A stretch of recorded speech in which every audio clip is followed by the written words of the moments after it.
بسم اللہ الرحمن الرحیم الحمد للہ رب العالمین والصلاة والسلام علی سید الانبیاء والمرسلین اما بعد اعوذ باللہ من الشیطان الرجیم بسم اللہ الرحمن الرحیم الحمد للہ رب العالمین الرحمن الرحیم مالک یوم الدین ایاک نعبد و ایاک نستعین اہدنا الصراط المستقیم صراط الذین انعمت علیہم غیر المغضوب علیہم ولا الضالین بسم اللہ الرحمن الرحیم الف لام میم ذالک الکتاب لا ریب فیہ صدق اللہ العظیم۔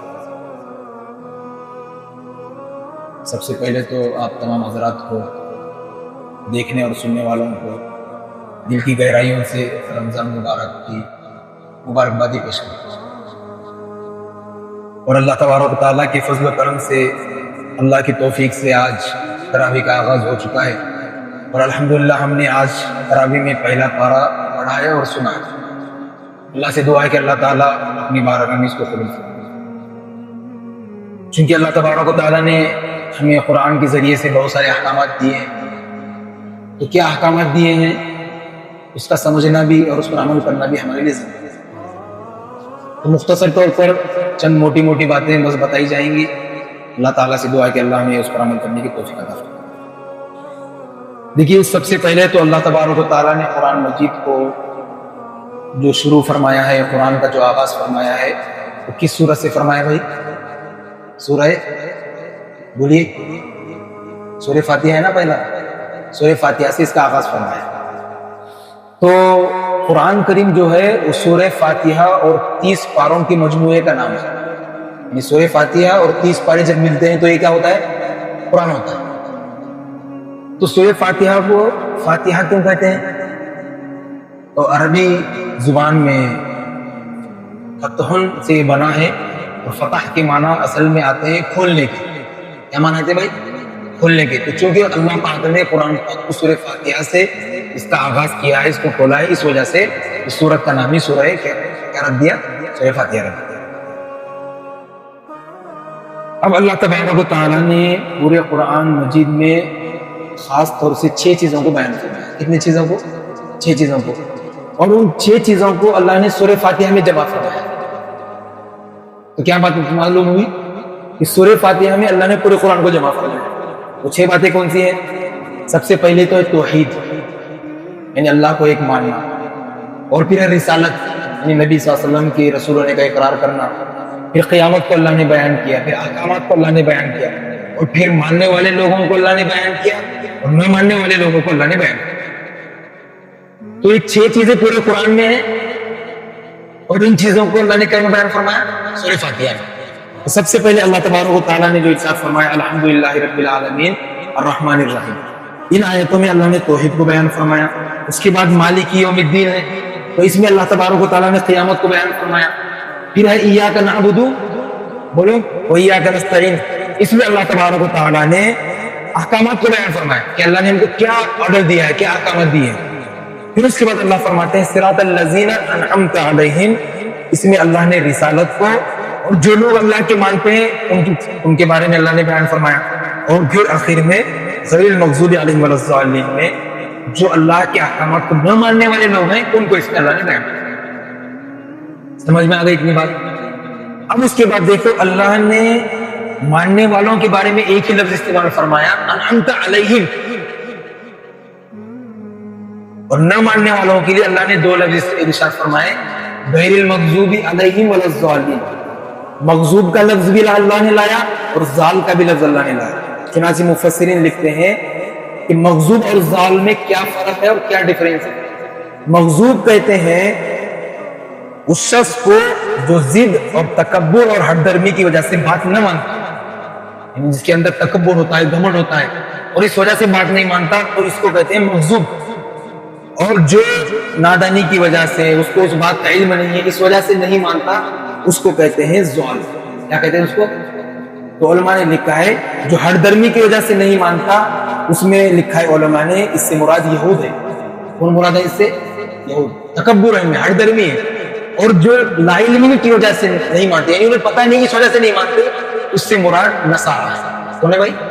نصارہ، یعنی جس کو ہم کرسچن کہتے ہیں۔ اس کے بعد اللہ تبارک و تعالیٰ نے ان 4 لوگوں کا تذکرہ فرمایا جن پر اللہ نے انعام نازل فرمایا. 4 لوگوں نے اللہ نے دیکھو قرآن سورہ فاتحہ میں ہمیں اس بات کی ہدایت دی ہے کہ تم اللہ سے سیدھے راستے کی دعا مانگا کرو. اور کیا دعا ہے وہ؟ اہدنا الصراط المستقیم، کہ اللہ ہمیں سیدھے راستے کی توفیق عطا فرما. تو سیدھا راستہ کن لوگوں کا ہے؟ تو مفسرین فرماتے ہیں سیدھا راستہ ان لوگوں کا ہے جن پر اللہ نے انعام فرمایا. اور اللہ نے کن لوگوں پر انعام فرمایا؟ ارشاد فرماتے ہیں وہ ایک تو ہے انبیاء. کون ہے بھائی بولو؟ انبیاء، صدیقین، شہداء اور صالحین، یعنی نیک لوگ.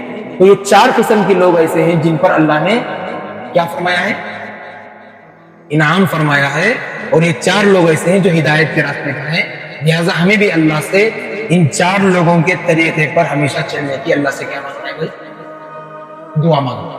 تو اللہ کیا دیں گے؟ توفیق دیں گے. دعا مانگے تو اللہ توفیق دے. ٹھیک ہے، ٹھیک ہے بھائی. اس کے بعد سورہ فاتحہ کے آخر میں اللہ نے جو ضال اور جو مغضوب 2 قسم کے لوگ میں نے بتایا تھا، ان لوگوں کے راستے سے بچنے کی اللہ نے پناہ مانگی. پناہ مانگنے کو ہم سے کہا ہے. تو یہ مختصر طور پر سورہ فاتحہ کی تفسیرات. اس کے بعد اللہ تبارک و تعالیٰ نے جو سورت نازل فرمائی ہے سورہ فاتحہ کے بعد سورہ بقرہ ہے. ابھی سورہ بقرہ کو سورہ بقرہ کیوں کہتے ہیں؟ کسی کو پتا ہے کیوں کہتے ہیں؟ سعودی ریٹرن ہے کہ کوئی سے سعودی ریٹرن نہیں ہے. بقرہ عربی زبان میں کہتے ہیں گائے کو. اس کو کہتے ہیں بھائی؟ گائے کو. چونکہ اس سورت میں تقریباً 2.5 پارے کی سورت ہے سورہ بقرہ، تو اس میں بطور خاص ایک گائے کا واقعہ، گائے کا ایک تذکرہ اللہ نے بطور خاص فرمایا ہے. اس وجہ سے سورت کا نام سورہ بقرہ رکھا گیا. اب کیا ہے دیکھو، سورہ بقرہ کے ابتدا میں اللہ تبارک و تعالیٰ نے ایمان والوں کی چند صفات کو ذکر فرمایا ہے. اور وہ اس وجہ سے ذکر فرمایا ہے، وہ چند صفات ہمیں سننا ہے، دل کے کانوں سے سننا ہے اور اس پر عمل کرنے کی نیت سے سننا ہے. وہ کیا ہے سنیے. اللہ فرماتے ہیں الذین یؤمنون بالغیب ویقیمون الصلاۃ ومما رزقناہم ينفقون. اللہ تبارک و تعالیٰ ایمان والوں کی صفات بیان فرما رہے ہیں کہ ایمان والے کیسے ہوتے ہیں. اللہ فرماتے ہیں ایمان والے وہ ہوتے ہیں یؤمنون بالغیب، جو غیب کی باتوں پر ایمان لاتے ہیں. کیا مطلب؟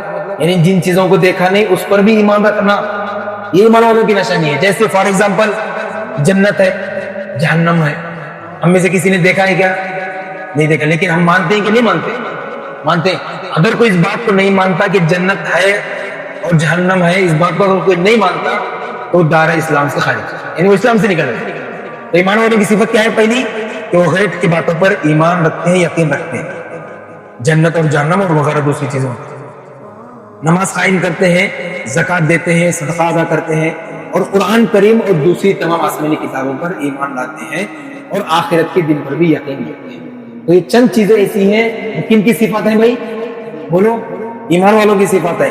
تو اس سے ہمیں پتہ چلا ان تمام صفات کو اپنے اندر لانے کی فکر کرنا ہے اور محنت کرنا ہے. تبھی ہم کیا بنیں گے؟ بولو. ایمان والے. ظاہر سی بات ہے اللہ کی زبان میں اگر ہم کہیں کہ اگر ان صفات کو اپنائیں گے تو بھی ایمان والے بنیں گے، اگر ان صفات کو چھوڑیں گے تو پھر اس بات کا یہ بات کہی جائے گی کہ بھائی ہمارا ایمان ابھی کیا ہے؟ کمزور. تو ان صفات کو ہمیں اپنانا ہے. اس کے بعد اگلی آیتوں میں اللہ تبارک و تعالیٰ نے منافقین کی صفات بیان فرمائی ہے، اور ان صفات کو سن کر ہمیں اس سے کیا کرنا ہے؟ بچنا ہے. چنانچہ اللہ فرماتے ہیں وَمِنَ النَّاسِ مَن يَقُولُ آمَنَّا بِاللَّهِ وَبِالْيَوْمِ الْآخِرِ وَمَا هُم بِمُؤْمِنِينَ يُخَادِعُونَ اللَّهَ وَالَّذِينَ آمَنُوا وَمَا يَخْدَعُونَ إِلَّا أَنفُسَهُمْ وَمَا يَشْعُرُونَ. منافقین کی کیا صفات تھی؟ منافقین دھوکہ دیتے ہیں. کیا کرتے ہیں بھائی؟ آج ایمان والے دیکھو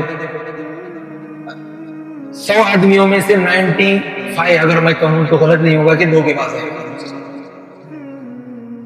اور یہ واقعات آپ کے سامنے بھی ہے. جبکہ اللہ تبارک و تعالیٰ نے دھوکے باز ہونا کس کی صفت بیان کی ہے؟ منافقین کی. تو ہمیں اس سے بچنا ہے. زمین میں فساد کرتے ہیں یہ منافقین، اس سے بھی ہمیں بچنا ہے. فتنہ فساد نہیں پھیلانا ہے. اور دل کی بیماریوں میں مبتلا ہوتے ہیں. دل کی بیماریاں کیا ہیں؟ حسد ہے. یعنی کسی سے کوئی ترقی کر رہا ہے، کاروبار میں، بزنس میں اور پڑھائی میں اور بہت ساری چیزوں میں ترقی کر رہا ہے، دن بدن اللہ اس کو بلندیوں پر پہنچا رہا ہے.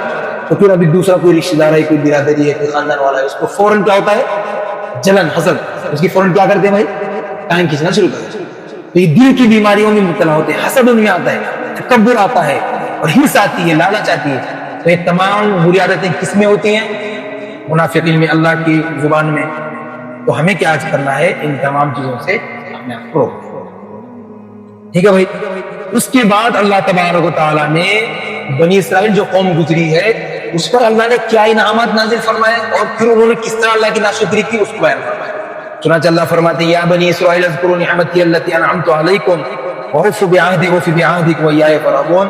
اللہ نے بے شمار نعمتیں نازل فرمائی بنی اسرائیل جو قوم گزری ہے. کیا کیا نعمتیں تھیں؟ دنیا میں اللہ نے بہترین زندگی انہیں دی، فرعون کی غلامی سے اللہ نے انہیں بچایا، اس کے ظلم و ستم سے بچایا. اور ایک وادی تھی، وادی سینا. کیا نام ہے؟ وادی سینا. اس میں اللہ تبارک و تعالیٰ نے ان لوگوں کو آسمان سے کھانے اور پینے کا انتظام فرمایا اور ایک رزق اتارا جس کو قرآن میں اللہ نے فرمایا من والسلوى. کیا کہتے ہیں اس کو؟ من والسلوى. کھانے کی چیز تھی، رزق تھا، اللہ نے آسمانوں سے ان کے لیے نازل فرمایا. اتنا ان کا اعزاز. اور جب وہ کہیں جاتے تھے، دھوپ ہوتی تھی، سخت گرمی کا موسم، تو بادلوں کو اللہ نے ان پر سایہ فرمایا، یعنی بادلوں کے ذریعے سے ان پر سایہ اللہ فرمایا. دیکھو کتنا پروٹیکشن ان کو اللہ دے رہا ہے. لیکن اس کے باوجود کیا ہوا؟ پتھروں سے پانی کا چشمہ اللہ نے ان کے لیے پینے کے لیے جاری فرمایا. کتنی ان کی یہ ہو رہی ہے دیکھ رہے. لیکن کیا کیا انہوں نے؟ اللہ کی نعمتوں کی ناشکری کی، بچڑے کی عبادت میں مبتلا ہو گئے، ایک جانور. اور اللہ کے جو انبیاء علیہ السلام تھے، اللہ کے معصوم نبی، بے شمار نبیوں کو انہوں نے قتل کیا اور دنیاوی مال و اسباب میں مبتلا ہو گئے. اللہ کے مقرب فرشتوں سے دشمنی رکھنے لگے اور برے اعمال کے باوجود اس بات کا دعویٰ کرتے تھے کہ بھائی جنت میں صرف اگر کوئی جائیں گے تو ہم یہود ہی جائیں گے. یعنی برے اعمال پورے یہ کر رہے ہیں، دنیا کی کوئی برائی انہوں نے نہیں چھوڑی، اور اس کے باوجود آخر میں دعویٰ کیا کر رہے ہیں کہ جنت میں اگر جائیں گے تو کون جائیں گے؟ ہم ہی جائیں گے. تو اللہ تبارک و تعالیٰ نے پھر ان کو طرح طرح کے عذاب میں. اس کے بعد جو میں نے ابھی بتایا کہ اس سورت کا نام سورہ بقرہ کیوں رکھا گیا ہے، اس کو اللہ نے اس آیت میں بتایا. اس کے بعد اللہ تبارک و تعالیٰ نے اگلی آیتوں میں یہودیوں کی چند شرارتوں کو بیان کیا ہے. کیا شرارت کرتے تھے یہودی؟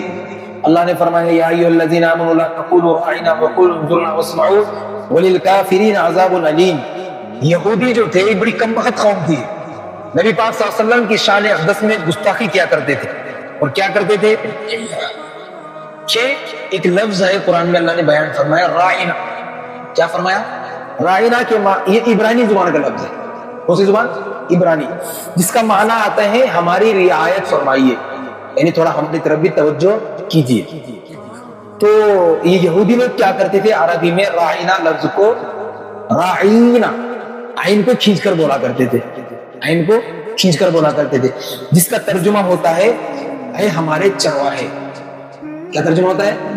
چرواہا، جو جانوروں کو چراتا ہے. دیکھو کتنا میننگ چینج ہوتا ہے عربی میں ایک ورڈ بدلنے سے. تو وہ کھینچ کر بولتے تھے یا راعینا. نبی کو فرمایا کرتے تھے، بولا کرتے تھے کہ اے ہمارے چرواہے، یعنی نبی کی مذاق اڑانے کے لیے. تو نبی کی توہین ہے اس میں، ظاہر سی بات ہے.